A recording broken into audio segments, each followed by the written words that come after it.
The hoax of the jolly old man, the secret, hidden for centuries. Get ready.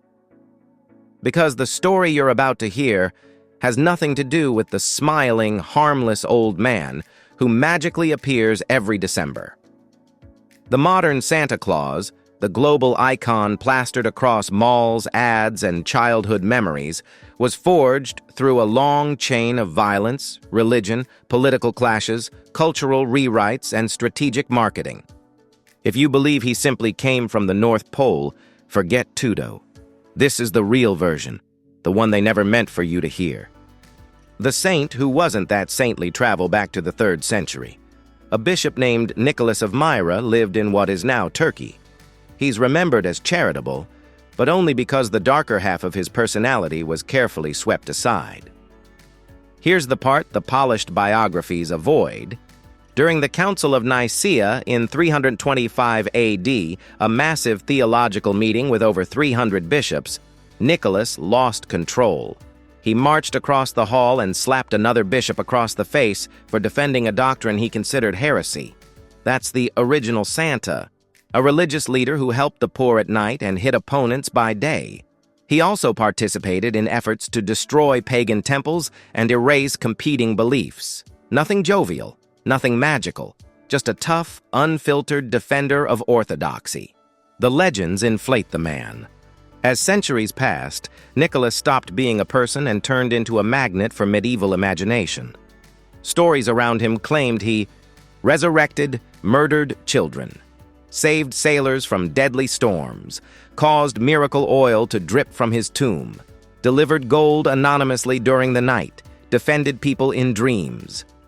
He became half saint, half supernatural guardian, and in the Middle Ages that combo was irresistible.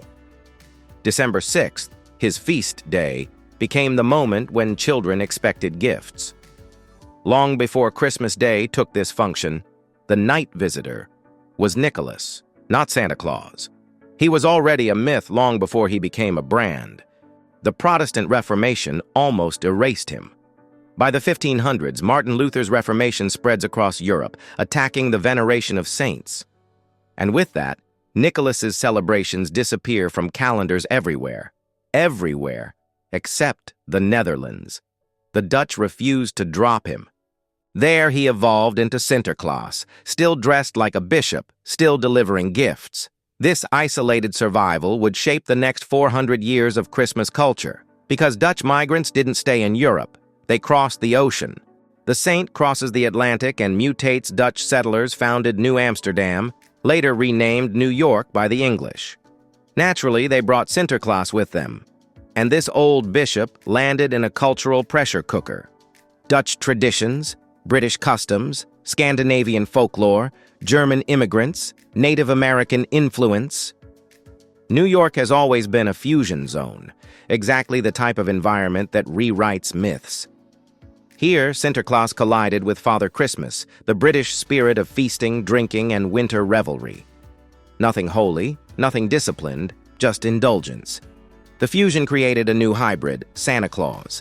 But he still needed structure, and America was about to give him one. How the U.S. standardized the character. In 1823, the poem A Visit from St. Nicholas exploded across the country. It rewired the character completely. Invented the flying reindeer, introduced the sleigh, added the chimney entrance, reinforced the round belly, shifted the tone to friendly and whimsical. It became the blueprint of the Santa myth. But he still lacked a unified visual identity. Then came illustrator Thomas Nast, who spent over 30 years drawing Santa for American magazines.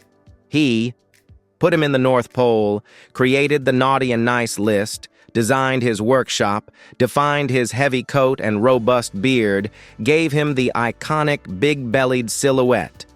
Nast didn't just draw Santa, he invented the visual grammar of the character. But the final transformation, the global one, wasn't artistic, it was commercial. Coca-Cola turns the legend into a global product, 1930s. Winter sales are terrible. Coca-Cola needs a universal figure that sells warmth during the cold months. They hire artist Haddon Sundblom, who shapes the Santa we all know. Bright red suit, clean white fur, cheerful face, Gentle, grandfatherly demeanor, warm lighting, commercial perfection. Coca-Cola didn't invent Santa. They did something far more powerful.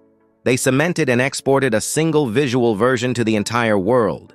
Suddenly, every country adopted the same Santa, the same colors, the same expression, the same softness. A religious figure turned legend, turned illustration, finally became a commercial symbol crafted for mass consumption.